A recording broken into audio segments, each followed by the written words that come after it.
സവർക്കർ ഒരു ഇന്ത്യൻ രാഷ്ട്രീയ പ്രവർത്തകനും അഭിഭാഷകനും എഴുത്തുകാരനും കവിയുമായിരുന്നു അദ്ദേഹം. വിനായക് ദാമോദർ സവർക്കർ. അനുയായികൾക്കിടയിൽ വീര സവർക്കർ എന്നറിയപ്പെടുന്ന ഇദ്ദേഹം സത്യത്തിൽ ആരായിരുന്നു? അതിനു മുമ്പായി ആദ്യമായിട്ടാണ് നിങ്ങൾ ഈ ചാനൽ കാണുന്നതെങ്കിൽ ഉടൻ തന്നെ സബ്സ്ക്രൈബ് ചെയ്യുക. എന്നാൽ മാത്രമേ ഞാൻ പറയുന്ന കാര്യങ്ങൾ നിങ്ങളിലേക്ക് എത്തുകയുള്ളൂ.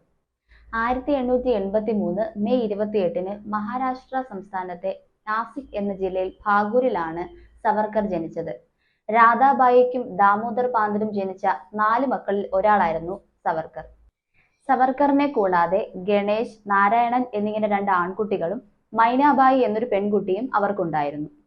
1892 ഏകദേശം 9 വയസ്സ് പ്രായമുള്ളപ്പോഴാണ് സവർക്കർക്ക് തന്റെ മാതാവിനെ നഷ്ടമാകുന്നത്. 1899 പിതാവിനെയും നഷ്ടമാകുന്നു. മാതാപിതാക്കളുടെ മരണശേഷം ജ്യേഷ്ഠനായ ഗണേശനായിരുന്നു സഹോദരങ്ങളെ വളർത്തിയിരുന്നത്. ജ്യേഷ്ഠനായ ഗണേശനൊപ്പമായിരുന്നു സവർക്കറുടെ ആദ്യകാല രാഷ്ട്രീയ പ്രവർത്തനം. സവർക്കർക്ക് ഏകദേശം 12 വയസ്സ് പ്രായമുള്ളപ്പോൾ ഗ്രാമത്തിൽ ഒരു വർഗീയ കലാപം പൊട്ടിപ്പുറപ്പെടുന്നു. ബാലനായ സവർക്കർ തന്റെ സുഹൃത്തുക്കളെ എല്ലാം സംഘടിപ്പിച്ച് നാട്ടിലെ മുസ്ലിം പള്ളി ആക്രമിച്ചു എന്നാണ് പറയപ്പെടുന്നത്. ഗ്രാമത്തിലെ വിദ്യാലയത്തിൽ പ്രാഥമിക വിദ്യാഭ്യാസം കഴിഞ്ഞ് 1901 പൂനെയിലേക്ക് പോവുകയും ഫെർഗൂസൺ എന്ന കലാലയത്തിൽ ചേർന്ന് ഉന്നത വിദ്യാഭ്യാസം തുടരുകയും ചെയ്തു. അവിടെ വെച്ചാണ് അദ്ദേഹം ലോകമാന്യ തിലകിനെ പരിചയപ്പെടുന്നത്. ആ സൗഹൃദം വിനായകിന്റെ ജീവിതത്തിൽ ദേശസ്നേഹത്തിന്റെ തീ ആളിക്കത്തിച്ചു.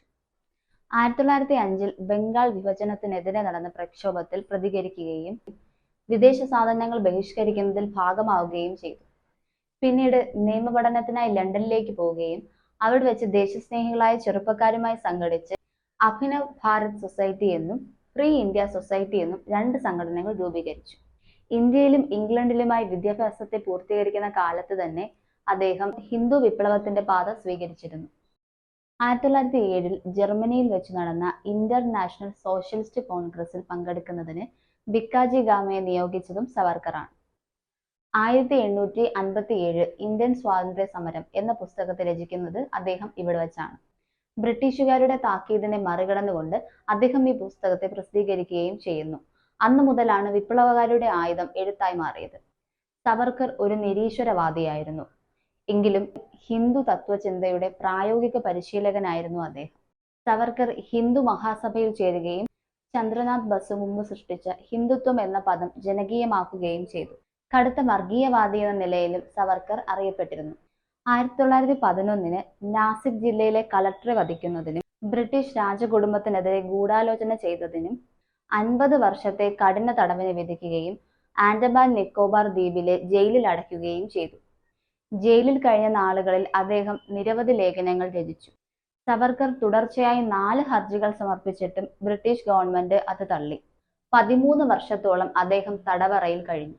മാപ്പ് പറഞ്ഞതിനാലും ഇനി ബ്രിട്ടീഷുകാർക്കെതിരെ യാതൊരു പ്രക്ഷോഭത്തിനും പങ്കെടുക്കുകയില്ല എന്ന നിബന്ധനയിലും അദ്ദേഹത്തെ ജയിലിൽ നിന്നും മോചിപ്പിക്കുന്നു.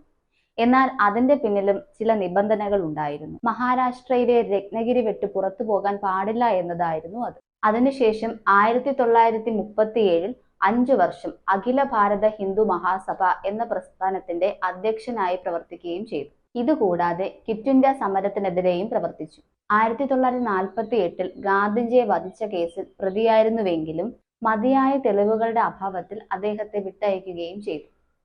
അതിനുശേഷം ഗാന്ധിജിയെ കൊന്നതിന്റെയും ഗൂഢാലോചന ചെയ്തതിന്റെയും കുറ്റം ഗോഡ്സെ ഏറ്റെടുക്കുകയുണ്ടായി. ഇപ്പോഴും ഗാന്ധിജിയുടെ കൊലപാതകത്തെക്കുറിച്ച് നിരവധി തർക്കങ്ങൾ നിലനിൽക്കുന്നുണ്ട്. 1966 ഫെബ്രുവരി മാസത്തിൽ താൻ ജീവിതത്തിൽ ചെയ്തുപോയ തെറ്റുകുറ്റങ്ങളെ ഓർത്തുകൊണ്ട് കടുത്ത വിഷാദത്തിലും മാനസിക പിരിമുറുക്കത്തിലുമായ സവർക്കർ ഭക്ഷണവും മരുന്നും ഒഴിവാക്കി. ഇത് ആത്മഹത്യ അല്ല എന്നും ആത്മസമർപ്പണമാണ് എന്നുമാണ് അദ്ദേഹം തന്റെ അനുയായികൾക്ക് നൽകിയ മറുപടി.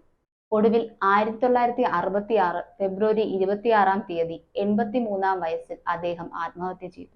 മരണത്തിന് മുൻപായി അദ്ദേഹം എഴുതിയ ഒരു ലേഖനത്തിന്റെ തലക്കെട്ട് ഇങ്ങനെയായിരുന്നു: ആത്മഹത്യയ്ക്ക് ആത്മാർപ്പൺ. ഒരുവന്റെ ജീവിത ദൗത്യം അവസാനിക്കുകയും സമൂഹത്തെ സേവിക്കാനുള്ള കഴിവ് ഇല്ലാതാവുകയും ചെയ്താൽ ജീവിതം അവസാനിപ്പിക്കണം എന്നായിരുന്നു അതിന്റെ ഉള്ളടക്കം. വീര സവർക്കറെ കുറിച്ച് കൂടുതൽ അറിയാനുള്ളവർ കമന്റുകളായി രേഖപ്പെടുത്തുക.